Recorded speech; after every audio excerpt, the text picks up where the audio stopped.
Here we are. Here we are. Well, welcome everyone to our first podcast. Hello, Sharron. Hello, Adam. Thank you for being here. Really appreciate that.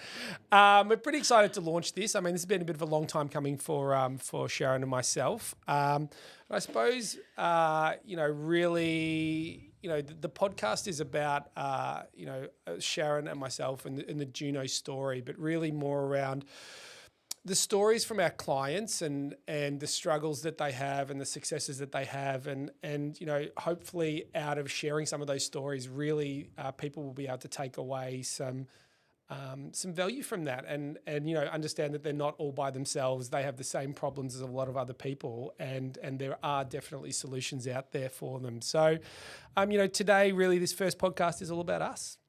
Us. Who is Sharron? Who is Adam? Who is Juno? Who is Juno? So maybe I'll I'll sort of start off with me. My name's Adam Diamond. I am the founder of Juno Advisory about 4.5 years ago. Probably sort of set it up from I set Juno Advisory up really more because I saw a gap in something that I felt really passionate about, and that I wanted to help businesses where I think that they were struggling to find the real help that they were looking for, and that gap is really where smart advisors can give great advice, but rolling up their sleeves and actually getting into the business themselves and actually driving the change required to get the outcome, I just saw a massive lack of availability in the market.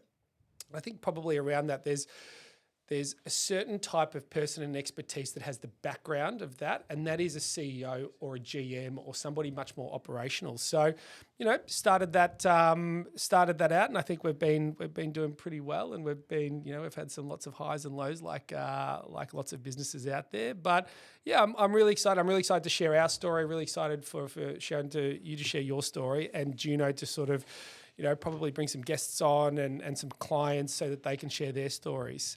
My background, I have an HR background. A lot of people don't believe that, but I do. I've had quite a few businesses across different industries. Worked for quite a large family office here in Melbourne, which was an incredible experience, and it was pretty tough, but it was an incredible time. And I worked for a couple of startups and those kind of things, raising capital, and really probably if I take it all back, I go, all the roles that I played were very operationally driven. They were coming in and creating change in businesses to get an outcome that they otherwise weren't getting. Personally, I am a dad of 3 kids, 2 beautiful boys and 1 very beautiful girl. They are quite young. I have 3 under 3.5 at the moment.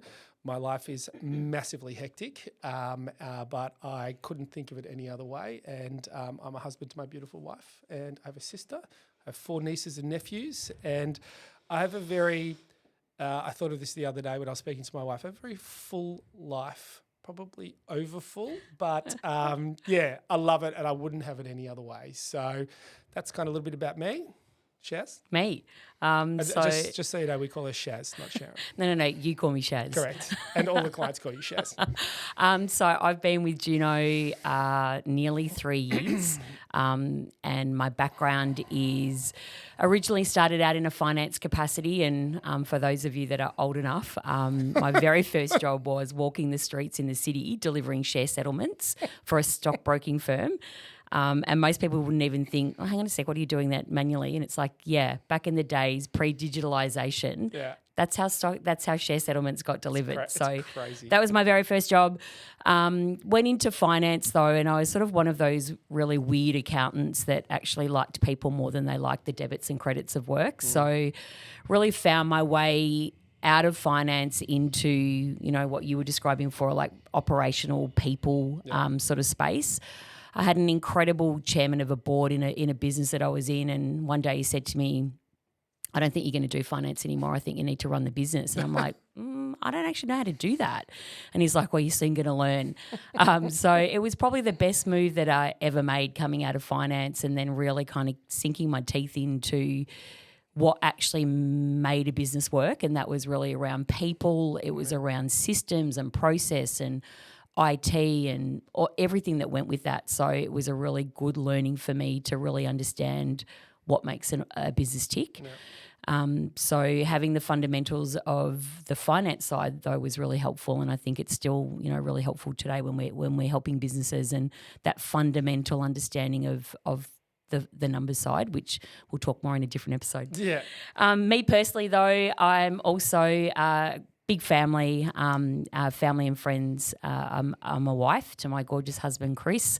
I'm a mum to 2 wonderful teenage kids. I say wonderful, they're not always wonderful, but somewhat wonderful. Somewhat wonderful, 18 and 15. I love to travel. I've been very fortunate to set foot on all 7 continents around the world, which not many people can actually say that. I feel very privileged to have done that, and I love the adventure of travel. And I think it lends to the whole curiosity lens that we have in everything that we do. I think that being curious about the world, being curious about business, being curious about what makes it work, gives us an edge in terms of what we do. So love to travel. I love my family and friends. I still play hockey. I'm a president of a hockey club. And so when we talk about living a full life, I think we both often struggle with that sometimes. The juggle is real, and I mean, that's for everyone. So we're not unique there. We'll talk to that a little bit more in a different episode. And I think that everyone goes, I've got all these struggles, and it's everyone has all these struggles, and it's funny because inevitably when you go into these businesses, you're involved with them personally and from a business perspective, but the struggles are similar. Yeah. They're not, it's not like, I say I have a full life and it's crazy. I'm sure there's 40 billion other people out there that have a similar craziness in their life. And I mean, you as well. So so that's me. So I reckon we should get on to and go how and why Juno started. So, I mean, 4.5 years ago, you woke up one day and thought, I'm going to start Juno. What happened? That's exactly what happened. No, I think it started off probably with frustration. I really saw lots of businesses that were getting great advice, but the advice is only advice, right? It's this is what you should do. Well, that's great, but so many of the businesses and friends and family that I know, it's not the advice that they struggle with. It's what do I do with that advice to create the change in the business to get the outcome? I mean, it's such an old saying, and I say it all the time, and I've got to find a different way of saying it, but it's like, if you want a different result, you got to change what you're doing. And it's, time and time again, we see these businesses and they do the same thing expecting a different outcome. And I'm just like, what? It doesn't work like that. So I suppose it started off with frustration. I've been really fortunate. I've had a couple of businesses before. So going out by myself wasn't as crazy as it might be for somebody else. I did do it probably at maybe not the most opportune time. My wife had an absolute heart attack when I told her I quit my job and I'm starting a business. We'd just taken out a very serious mortgage. We were pregnant. And we needed to do quite a substantial renovation, and we had no money. So, what better time to start a business? and kind of really probably included my wife Kiri in that decision, but made the decision anyway myself. So there was a lot of conversation around that. But I know my strengths, and I've been fortunate to have done I've worked a lot on knowing me and understanding what I'm good at, but probably more so understanding what I'm not good at. What I am, one of my skills and one of my strengths that I've identified through all the work that I've done, and Sharron can attest to this, is the hustle, the grind. I've got that. Is it a skill? Yes. Is it a mindset? Probably. Is it challenging? Probably the most challenging thing to do. And what I knew is there's a gap. I have a very operational skill set, leadership to go in and work with people to change businesses. And putting those two things together, I thought it's kind of worth a go. So, there's a famous a story that I always tell everyone, and it's about how I sort of started Juno, how I got my first clients, and it was of course, it's in the middle of COVID as well. So all the odds were definitely stacked against, but. What I wanted to do is I wanted to meet new people. I wanted to talk to them without distraction. So I did like a bit of the town lap, the botanical gardens, and I made a commitment to myself that I wanted to walk the town with 12 people, new people that I'd never met before, a week. And that sounds somewhat easy, but it was way more challenging, of course, way more challenging than I thought it would be. And the reason why I wanted to do a town lap is, one, I wanted to do some exercise. So selfishly, it was for me as well. Number two, when you walk with somebody, they're not on their phones, and it's generally at a time in the day where it's like, not, no one's calling them. So I got these people by myself for 40 minutes or, an hour and a half to talk to me about their businesses. When you look at that, though, in order to have 12 people successfully walking around the town, you need to book in 25, right? Now, I know people, I'm the least on their priority list, right? So fallout rate was huge. So you book in 25 and you just kind of work around it. And then to book in 25, and the salespeople that may be listening to this are going to know what I'm about to say. You book in 25, that takes probably 50 phone calls. And to get 50 phone calls, you probably need to be emailing 100 people. So I wasn't looking at the town laps as such. I was looking at who are 100 people that I'm going to be able to LinkedIn message or email to get them into the process, the funnel, to be able to have those town laps. And hugely successful. And when you were like getting around the town with all those people, were you talking about Juno? Were you talking about like the business that you were about to create, or? Yeah, well, Juno was, Juno wasn't really created then. That's right. Yeah. So what were you talking about? Just having having a beer and having a mug? I think, having a mug. I think it was more around, I was trying to understand if what I thought and what I'd seen was what business owners felt. Yep. So, I talked a lot about what type of support that had in the past. Like, have you had advice? Have you had a mentor? Have you had, back then I would call it a business coach. I wouldn't, we'd do something slightly different. But, there's what was good and what wasn't good about it. People loved to be held to account. So they love a traction point to be able to drive forward. But again, there's one thing to be able to hold someone to account and give them advice. There's another thing to roll up your sleeves and actually get into the business and actually do a little bit of the doing, but create capability within the business. And that's where I think a lot of people sort of struggled. So I was talking, and I won't say who it is, and they're a friend of mine now, a guy that I'd sort of, reached out to on LinkedIn. He's like, he rolled up and he says, I don't even know why I'm here, but but that was the art, right? And then we've since become really good mates. But there's a scenario that goes, create the action, right? 100 reach outs a week is a lot of work considering the back and forth. Like that was a full-time job. And then, I started obviously closing some clients and working with people. So it became a really, really big thing. It was a very intense, with all my personal stuff and stuff going on at the same time. It was a really intense time in my life. It was very challenging, but it's what you got to do. So then the laps around the town, you got enough laps. Clients. Yeah. What happened next? That was just you then. That was pre-me coming on board. Correct. So we'd met, I think, we'd met long before that actually. What was next in the journey for you? Don't you love that word journey? No, people hate it, but anyway, we're going to use it. I think it was really, there's a realization where, am I going to do this? Am I going to do a solo thing? Yeah. It's not really my vibe as a person. The people that know me, I'm a people person. My energy and my value builds when I've got great people around me that I love and that I care for. And so for me, it was never really going to be a solo operation. So it's ironic that we're sitting here doing this, but I wanted to find somebody that was very different to me, that had a very different skill set, and that I really got along with. So, we'd met. I can't even remember. We'd met ages ago. We'd had a couple of margs. Well, I think you'd actually done a job for me. Yeah, that's right. In a previous life, you'd done a contract with the work that I was in. Yeah. I remember one day we said to each other, wouldn't it be funny if we actually ended up working together? I know.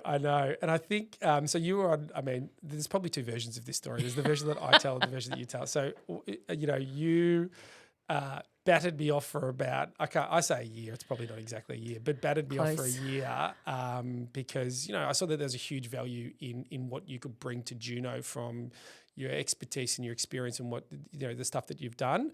But I think you were having too much fun having your sabbatical and not working. But I think it was, to be honest, and I tell everyone this, I say it was really your beautiful husband that pushed you into Juno. So it's his bloody fault, yeah? Well, yeah, bloody so we hell. can thank Chris for that. Yeah. So it was about growing. I have my own limitations, which I'm very happy with. But it was about growing into something that can add more value to our clients, and really sort of what's come out of that is the collective intelligence, or the group of how we work with that sort of group of, or our staff, the group of staff, to drive not just your great expertise in implementation or my great expertise in implementation, but drive everyone's back into the client, so the clients get the value of all of us, not just the you and me or the advisor that they have. So, it was. I mean, that was journey. I don't want to use that word again, but it's been a fun process, and part of Juno, we don't officially have values as such, or written out as such, but part of it is around. Business doesn't have to be horrible. It is tough at times, and our business is tough at times too. Yeah. But it can be fun. Yeah. It can be, and you should. I believe you should strive for that. You should enjoy it, because if you enjoy getting up and going to work and going to your business, and you enjoy the people, it's not always going to be like that. But if you enjoy the people that are around you, it's not a chore, and I think we see some businesses that have lost their joy a little bit. Yeah. And that's upsetting for me. Yeah. And that's a hard thing to drive back into the business. Yeah. And that's kind of one thing that, apart from the jobs that I have in the business, one of my things is to always be the pusher of the fun and the excitement, and some would say the stupidity of Juno Advisory to make sure that we're all sort of driving. We're all enjoying our time with what we do. Life's tough. Yeah, right? And I think we talk about that with our clients, remembering to celebrate success. For sure. I just wanted to come back, like when, we were talking about that collective intelligence of Juno, and I go, when I first came into the business, I think really underestimated the value that experience in these CEO, COO, GM roles can really deliver to clients. Yeah. So, and I think when, you talk about it not being a solo business and really gaining that experience from others, and I think about that value that goes back into the clients, I don't know how they get that anywhere else.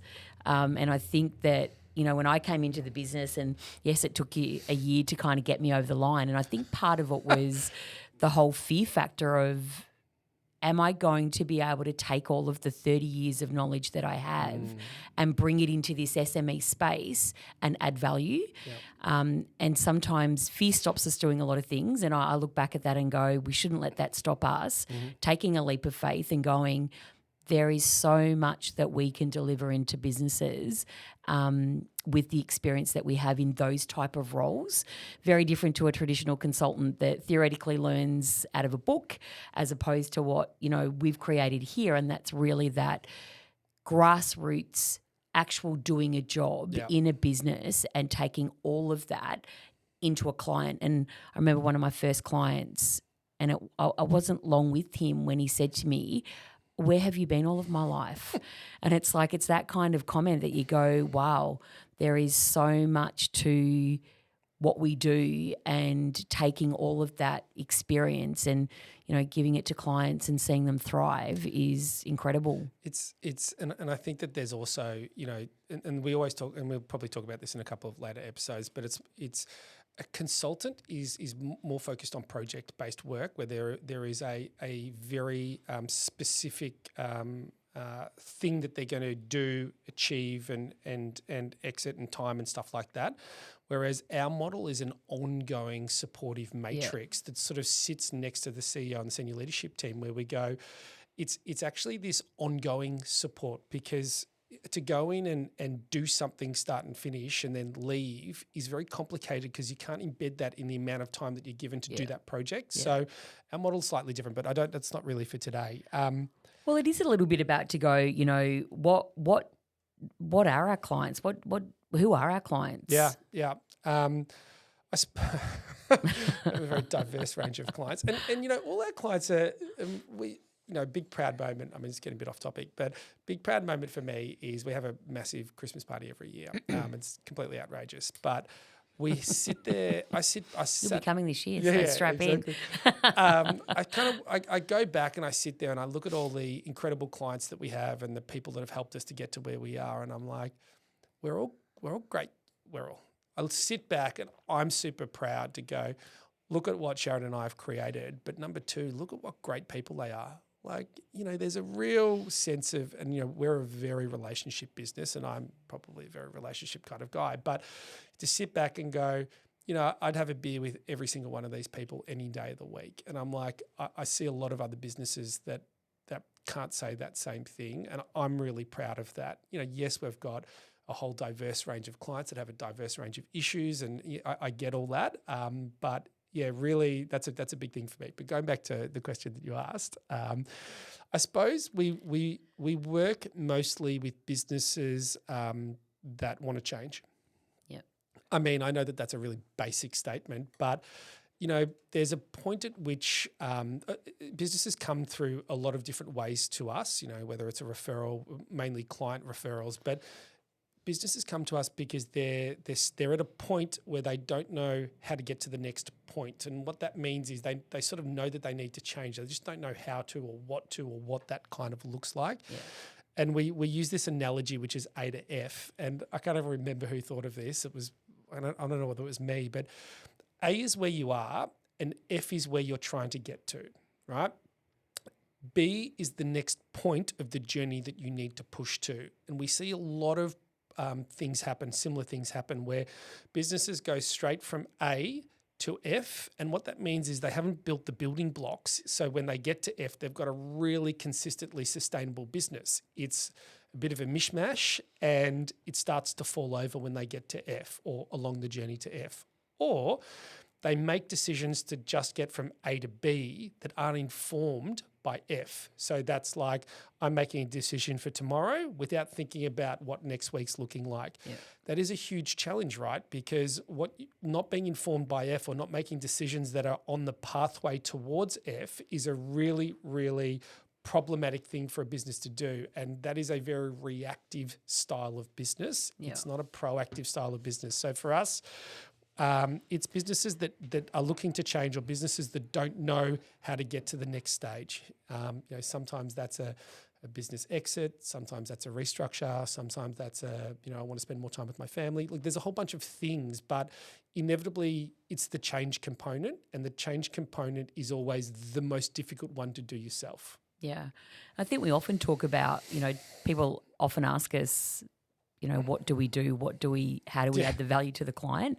And even after all these years, we still find that challenging in terms of if we think about the diversity of our clients and we think about the diversity of the issues that we solve, we're still trying to work out how to kind of nail that into one kind of, this is what we do. And maybe it can't, and we sort of, you and I always talk about this, we have expertise to do a lot, right? And that's just, I mean, that's annoying for a business, right? It's like, oh, we do everything. Well, we don't, right? But there's a scenario that goes, we have now as well, you know, we've got some fantastic high-level staff, but we can actually do a lot of things. It's more about each business is different, right? And each business has a different business owner. It has a different industry, a different set of circumstances and all this kind of stuff. And there's a real, I believe, and well, we both do, right? There's a real uniqueness in that. And you need somebody with a breadth of expertise to be able to come in and go, okay, these differences need this type of view and this type of implementation and this type of scenario to be able to drive that forward. And so, you know, again, I mean, we'll probably talk about this in later episodes. You know, we don't hire juniors. We hire senior people only. We don't have any juniors in our business. So for us, it's about we're putting super senior experts into these business. They're generalists as such. They have a unique background, like mine is HR and yours is finance, but they've seen it all before and they've done it all before. So we have the ability to sort of go into these businesses, understand the differences or the complications or the uniquenesses of the business and drive that. The problems are generally the same. They're just wrapped up differently. It's the environments that are different that is the hard part to work out. Yeah. And you go, that's kind of really our sort of skill set. That kind of, people always go, well, how are you different to X and Y and Z? And I say, we have genuine relationships, and everyone says, everyone has genuine relationships. That's great. But I mean, when we recruit staff, and Sharron and I, we have sort of the same value here, is that we actually care. We care for these businesses, and it shows because we have personal relationships with a lot of our clients now. We're sort of, they start off as a client, and some have been with us for 4.5 years, and we've grown with them, their business, their families, their successes, and we're a part of that journey with them, and that's an incredibly it's a privilege, but there's also a responsibility there too, right? Some of the things that we implement and the advice and the implementation and the change that we do is, we're changing where if we make the wrong decision, or we suggest the wrong pathway, that has impact for the clients, and that has impact for their families, and that is not something. And when we go through the interview process, which we're both a big part of, we always talk about there's an emotional sort of scenario with this type of work. It's not just I go in, I do my job, I step out, and then that's them. Yep. It's because we're with them for the journey. Yeah. There's a responsibility, and I take that very seriously, and we as a business take that really seriously as a responsibility. I think that's something that a lot of people don't realize about, when the times are tough. The times are really tough for us as well, because we've got to help bring those businesses through those tough times, and that's emotional. Yeah. We often talk about that. It's not just one client we're doing that with; it's multiple clients. Yep. When I think about what we're doing here and what we're trying to share with people, it's doing that with business owners. It's doing that with leaders of businesses. Yep. It's doing that with leadership teams within businesses. Mm-hmm. It's almost also doing that for people that maybe are thinking of starting a business. I'm just trying to think, like, people looking or hearing us and listening to this, it could be people also wanting to start a business and just learning sort of what we go through in terms of with all of our clients and the problems that we're solving. So and also us personally. I mean, we're a business as well, and we kind of go through all our bits and pieces. But when you put 5 ex-CEOs together in the room, and a couple of us have had our own businesses as well, you go, there's a lot of knowledge and expertise there for us to be able to draw on. And we always laugh and we say we do a lot internally really, really well. Yeah. And we kind of have to, right? Because that's what we're doing with other clients. But we spend a lot of time and a lot of money on making sure that we are at the top of our game. Yeah. And that's a big thing for us. It's like, who are we? If you haven't done it before, who are you to be advising other people? And I always laugh when someone said, the plumber's toilet's always broken. That's absolutely unacceptable, because I go, you're a plumber and your toilet shouldn't be broken. And for us, our version of that is we're the opposite to that. We should be running the best business out of all our clients. Yeah. And I'm really proud to say that I think we do a really, really good job, a really great job. Yeah, I agree. And I think, when we sort of look forward, and this is obviously our first episode, but in terms of what to expect, I mean, what are people going to expect from listening to us over the course of the next few episodes? What do you think they're going to get? Who knows? Do you think they'll get some mugs? Yeah. I think we should definitely have some mugs. Yeah, we'll definitely have some mugs. Yeah. I don't know. I think that's, it's one of those things that people have asked us, would we do something like this? And we've never said no, but we've never really said yes. And I suppose that this was the opportune time for us to go, yeah, why not? We can give it a go. Yeah. And I think when we start telling stories about ourselves or the work that we do or the problems that we see, we get huge engagement from people, particularly business owners, right? Yeah. And they go, and I think it's this knowing that it's not just them. There's other people having, identical problems in their business. And number one, and everyone sort of says this, it's lonely at the top. Well, yes, it is. It doesn't have to be. Yeah. Right? Yeah. And that's one thing. And the other thing is that it's more around, you've got people that have walked that path before, and knowing that and having a supportive advisor that can actually go in and help you create that change and embed that change, that's a really unique thing. So I suppose for us, where it'll be, we've got some people that we'd love to come on and have a bit of a chat with us. We've got some fun ones and we've got some serious ones. And I think, what to expect from us is really just a genuine conversation and a genuine kind of look at what's happening in what we see. And I think that I think that resonates with a lot of people because, particularly, we're not super corporate either. We're the real people, right? And we do the real things and we get our hands dirty. Yeah. And what comes from that is some incredible success stories, some stories about some really big challenges, some stories that do work and don't work, and we're real about that. And we're pretty open. And I mean, those who already know us know that we're pretty down the line, and Sharon's a little more straight shooting than I am, but that's for another episode. It's my superpower. Yeah, we won't tell them your nickname. Yeah, but we're planning to cover a lot of topics over the course of these episodes to really be able to showcase what we can do for businesses, and through the lens of our clients, because they're the best advocates in terms of having seen the work that we've done. But, there's a whole lot of topics for us, and people is a massive one, and we'll probably start off the next episode in terms of talking about people, because we love that. We love that. It shapes businesses in a huge way. And it's the starting point. Getting from A to F, we've sort of talked a little bit about that today. Business planning, sales pipeline, understanding your numbers, learning from mistakes, goal setting, all things leadership, high-performing teams, juggling work and life. What does an ideal client look like? Annual reviews, vision, purpose, the why, building trust, being vulnerable, tough negotiations, tough conversations, org charts, reporting lines, delegation, accountability, consistency, discipline. I mean, there's so much that we plan to cover. And I think we've been really fortunate to be introduced into some great businesses that we don't work with directly, like they're not our client, but I would say we work alongside with clients. So there's a couple of large legal firms, there's a couple of large accounting practices, and it's really interesting. We have, we have great conversations with them, but we sort of see the same things, and you picked up on that, having challenging conversations. I can't remember the actual word that they used, but to be able to be a leader of a business and to be, even a leader of a high performing team, you need to be able to sit back and have a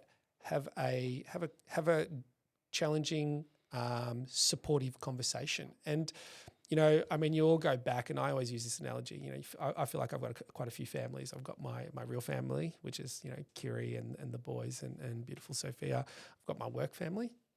And then I've got, with that comes, I've got, my client family, and what always goes back, you listen to anyone about what makes a great relationship, and it's all about communication. And this is part of us communicating with more people to go, there's a real scenarios that people can get a lot of benefit from. And I think that all those topics that we talk about, and I'm sure there's some that we've missed or whatever, but that communication piece is really huge for us. And I think that this is just an add-on to, you and I have these conversations all the time. And I suppose this is about us having these conversations with some other people, but sharing that knowledge and expertise with more people. Yep.